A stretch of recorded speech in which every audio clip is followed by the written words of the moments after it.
In this video we are going to talk about could Bitcoin replace gold as the new safe haven. So before starting this video, like this video and subscribe to our YouTube channel for future updates. A glance back at gold's history reveals some intriguing trends that may hint to what's next. Diversification is always a good strategy, no matter what the future brings.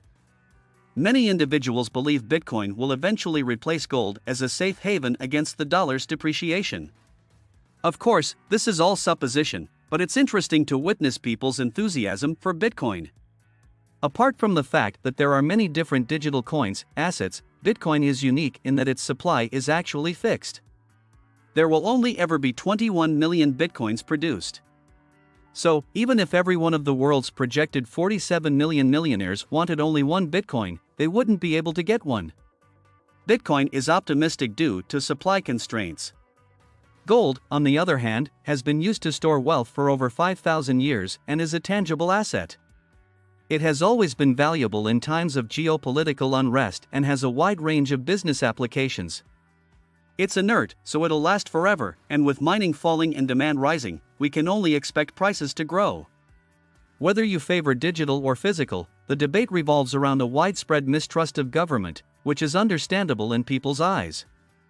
We've seen governments spend and print money at levels so far outside the bounds of accountability that we can only watch and wait to see what happens next. It's infuriating to watch currencies and regimes throughout the world fall. It just drives the desire to find ways to hold money outside of government's grasp.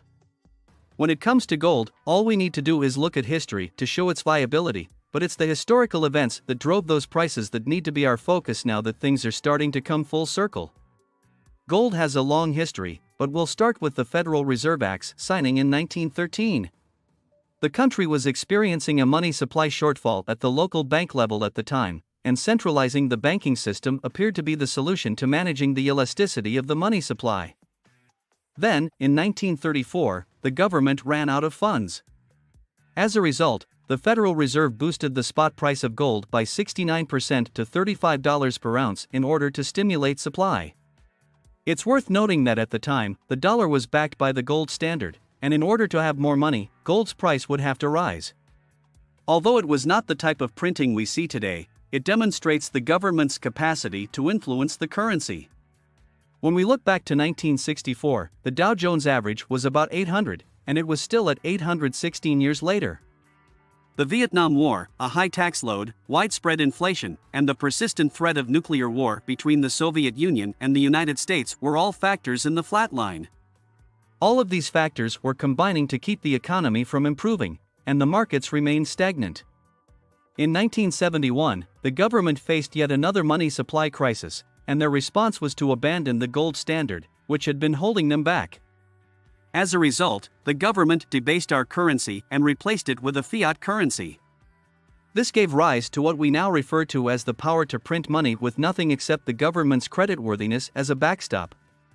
When we look back to 1964, the Dow Jones average was about 800, and it was still at 816 years later. The Vietnam War, a high tax load, widespread inflation, and the persistent threat of nuclear war between the Soviet Union and the United States were all factors in the flat line. All of these factors were combining to keep the economy from improving, and the markets remained stagnant. In 1971, the government faced yet another money supply crisis, and their response was to abandon the gold standard, which had been holding them back. As a result, the government debased our currency and replaced it with a fiat currency. This gave rise to what we now refer to as the power to print money with nothing except the government's creditworthiness as a backstop. Following the switch to a fiat currency, gold began to appreciate steadily as the dollar fell in value, reaching an average price of $614 in 1980, up from $35 in less than a decade. When a series of events shifted the tides and revived old insecurities in the early 2000s, we saw a shift back to a loss of confidence. Within an 8-year span, the tech bubble burst, the 9/11 terrorist assault, and the mortgage catastrophe all transpired.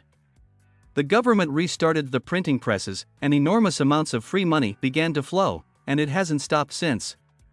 The markets and our economy began clawing their way out of a hole after the worst of 2008, until the Tax Cut and Jobs Act of 2017. As a result of the tax cuts and deregulation, the markets gained 56% from 2017 to 2021, including COVID in 2020, allowing businesses to expand and recruit more staff. Fast forward to today, and we see the government spending money recklessly, and if we look at other countries that have taken the same path, not unlike the Romans, we see that it always ends tragically.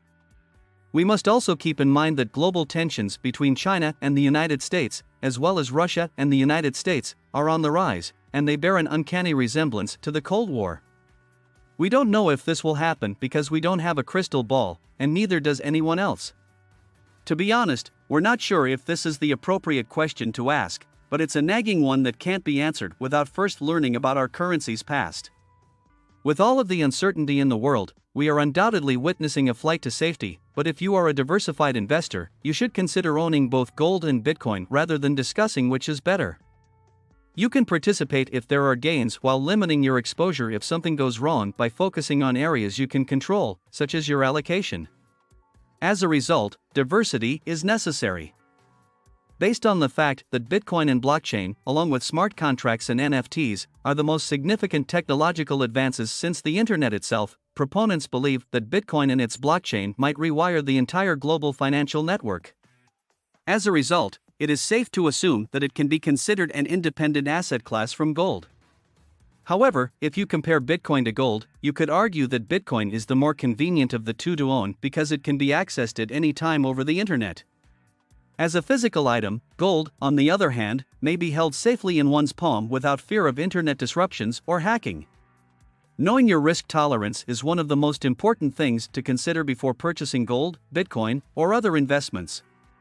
Many people are unclear how to express their sentiments regarding danger, thus they will use imprecise words to represent their tolerance. That doesn't have to be your situation. What do you think about this video?